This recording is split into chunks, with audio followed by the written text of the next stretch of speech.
More than a year after the raids on his mansion, Diddy is finally being sent to jail. We're going to go through all of the celebrities that warned the industry about Diddy. There have been rumors for decades that Diddy was involved in abuse and coercion. Now it's all coming to light.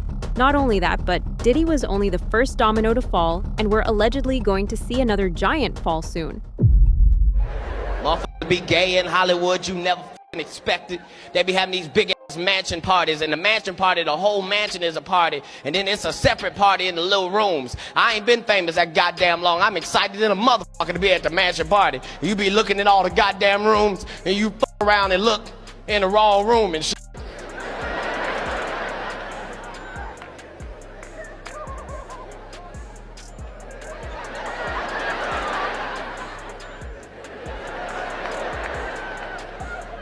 Come here, come here. Is that two niggas kissing? Is one of them niggas Professor Obi? Out of all the people who had a beef with Diddy and had been hinting about his activities, the one person who was never afraid to expose everything was Cat Williams. Decades before the investigation into Diddy even began, Cat gave out all the details of what was happening behind closed doors. Cat collected information for years and even paid others when he knew they could prove useful. People who worked with Diddy all have horror stories to tell.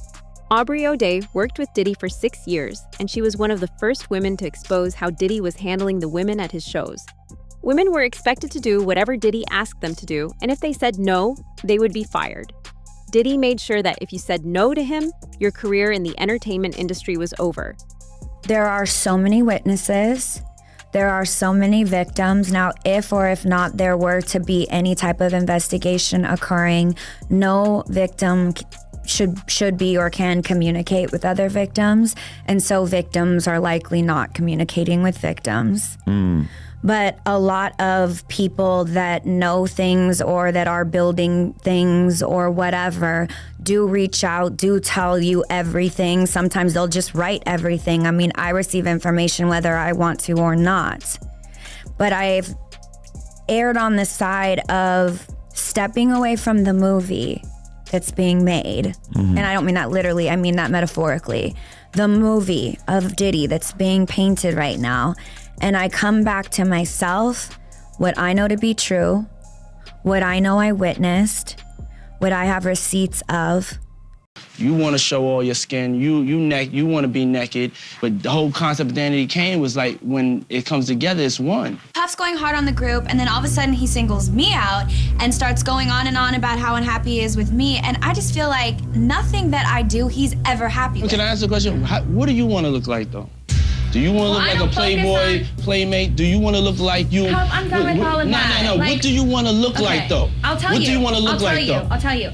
I'm not focused on me. I'm focused on what this group should look like and how I should fit in this situation. You like big hair, though. I don't like big hair. You do like big hair. You like big hair. Puff, you like a lot of makeup and all that.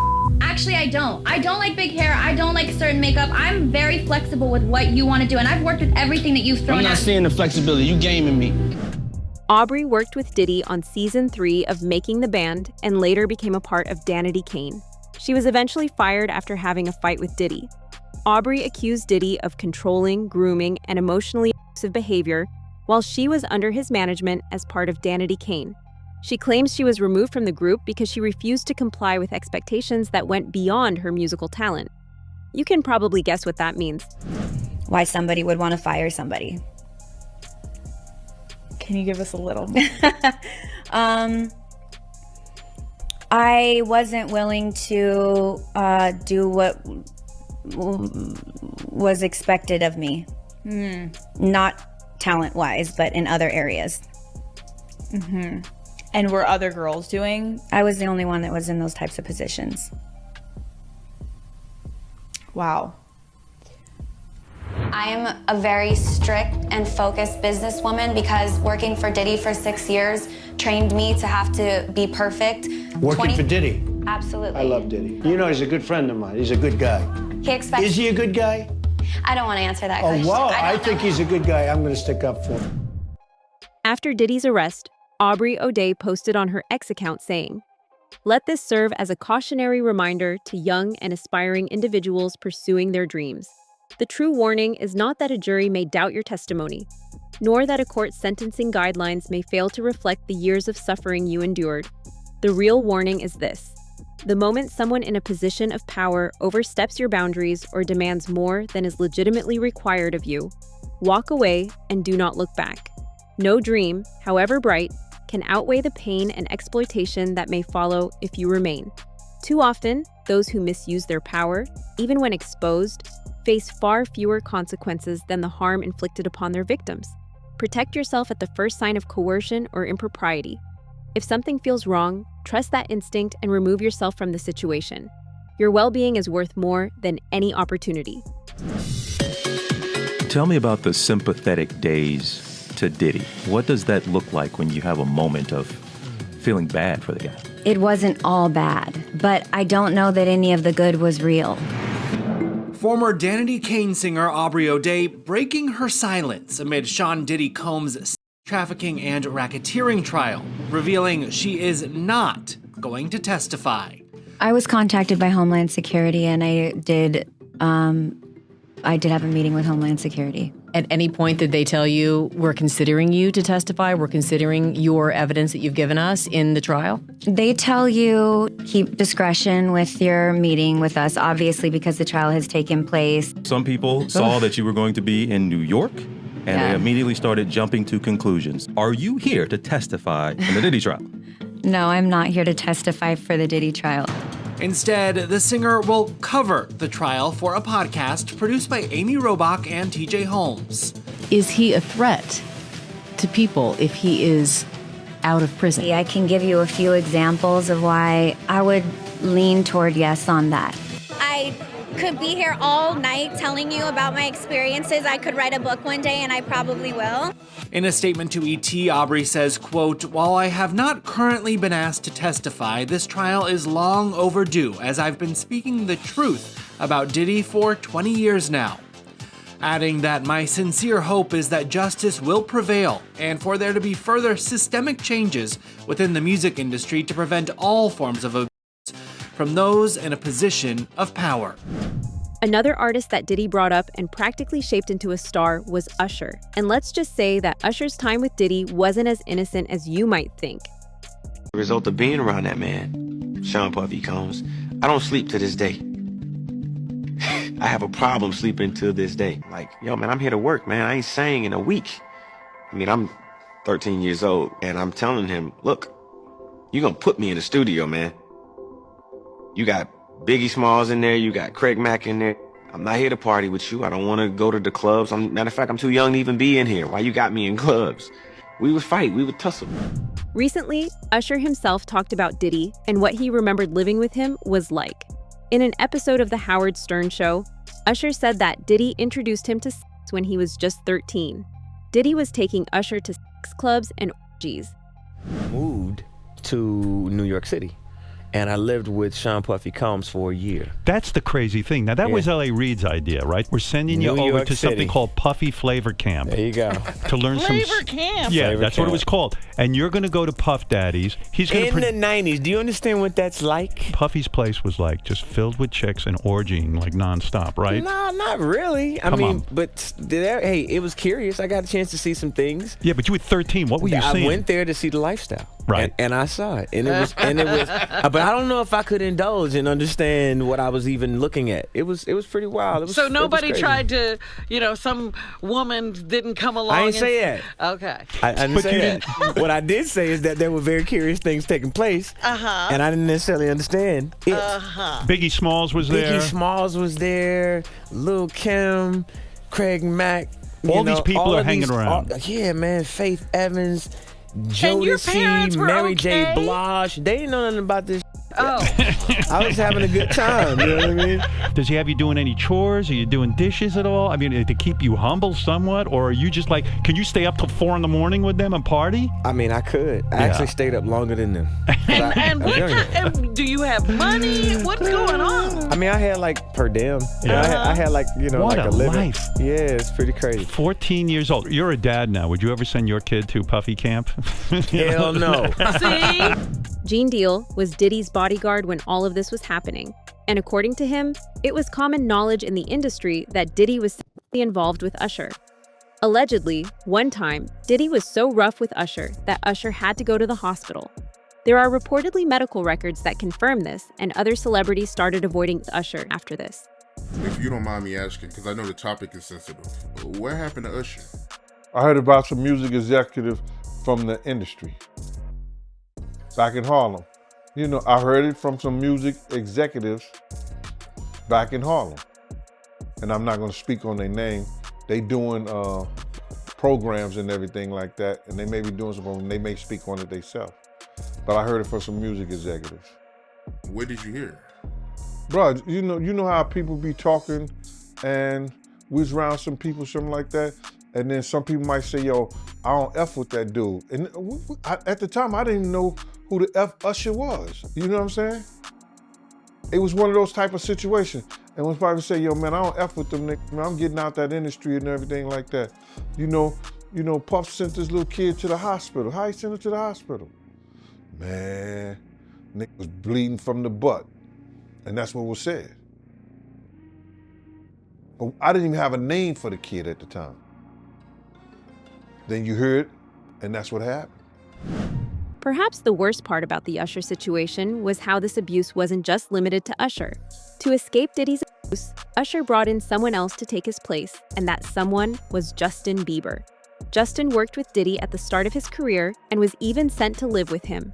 We become friends in a strange way, you know? Like Robin Big. Yeah, it's like, exactly. I'm big and you're Robin. Yeah, no, I mean, to a lot of us, he's like a little brother. You know what I'm saying? He's not afraid to call and ask for advice. He's somebody that, in the industry-wise, the record industry is a strong family, and he's somebody that, you know, we definitely have our arms around, and we want to protect him because he's such genuinely a nice person besides his talent. You know what I'm saying? He's one of the greatest kids that you could ever know. Justin,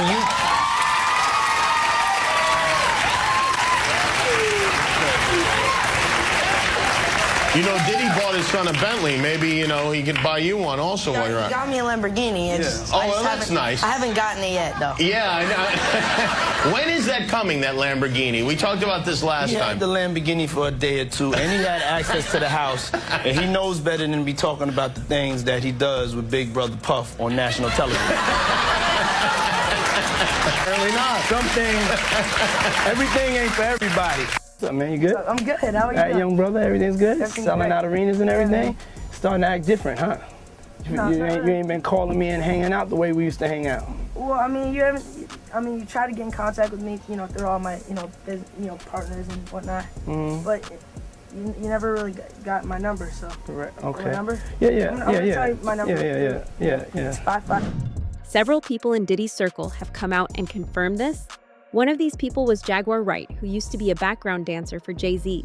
She pointed out how Usher was a hypocrite for not keeping Justin safe and only focusing on himself. If it wasn't for Usher, Diddy would have never been able to get to Justin. They wouldn't let him. Actually, someone made reference to the fact that Diddy trying to get at Bieber the way he was trying to get at Bieber was looking a little predatory. And then Usher came in and discovered it and managed him and got custody of him and promised to look after him. And then he sent him to the diddler. Does that sound like a good guy? It's horrible. Does that sound like a good guy? Now that we know what Diddy's really like, what kind of asshole do you gotta be to take another boy, another talented boy, and put him in your place so it ain't gotta be you no more? Because that's what pedophiles do. They get victims, and then once they get to a certain age and they get too old for them to enjoy them, they send them out to go get other young kids. Now, if Usher is a procurer, and if Usher knew what was gonna happen to any of those young children that he took to the Flavor Freak off, is he a good guy? Especially considering what happened to him, especially considering that he sat Howard Stern, and Howard Stern said, would you send your kids to Puffy's Flavor Camp? And his immediate response was, hell no! So it's good enough for everybody else's kids, but it's not good enough for yours. Everyone in the rap industry knows what kind of person Diddy really is. Some of the biggest names in the game stand against Diddy. During an episode of Drink Champs, Kanye dissed Diddy and said that he's fake hard. And the truth is far worse than what people can imagine. I don't got no celebrity friends because when I was on TV, on Instagram saying, I don't know where my child is, and the Kardashians kidnapped my daughter in public, and I didn't have the address of my child, none of these that want to say something Travis now. gave you the address, though? Travis gave me the address. Right. But as far as Meek Mills, Puff Daddy, whoever, none of these niggas, all you fake hard you. Wait, hold on. Okay. All you fake hard niggas, you. Right. You know what I'm saying? I don't give because you can't shoot nobody anyway, and the reason why you got to talk is because you did a deal, you fed. You know what I'm saying? That's why you got to come at me, because part of the deal for you to be a do all that and get out of jail is that you promise that you're going to go pull my co-car. So y'all shut the fuck up about me. Now let me say it calm. You shut the fuck up about, you shut the fuck up about Michael. Right. I'm Michael now. In case you're wondering why Kanye mentioned Meek Mill, that's because Diddy and Meek have a special relationship. According to 50 Cent, Diddy and Meek are secretly in a relationship. Diddy once asked 50 out on a date and said that he wanted to take him shopping. 50 knew what Diddy really meant by this. Go out with me and I'll make you rich. 50 said no, but Meek Mill said yes, and next thing you know, Diddy and Meek are showing up to parties wearing matching clothes. Ah, but you got close when he offered to take you shopping. Yeah, you see, now Meek is in the same shirt. He's out there in the same shirt. This is not Photoshop. Stop it, look. You set that up. Look, obviously was not offended by what I was offended by. Guys may say to a girl, you know, like, let me take a shot. See? Damn. They found it that quick. What do you think is happening in the middle? I don't know what is going on there. Because it was like, he was like, yo, you hot now. Now we got to hang out now. Like, you know, like hang out. Yeah. He said, I don't know, maybe I'll take you shopping and I get you some flash and you could give me the and I was looking and I was like, let me just move away from him because I'm gonna mess up the way. Certain things they let it go by because it's Puff. He wasn't like in the closet, he was like in the hallway. All these years, you being the only one calling this out. I look like I've been the crazy guy for a long time. They say you're a hater. They say you're crazy. You do this, and now everybody's complaining. My ass hurting. According to 50 Cent, he and Netflix are working on the documentary, which is set to be released in the first quarter of 2026. In a recent interview, 50 Cent said that the documentary is taking so long because the allegations against Diddy just keep on growing.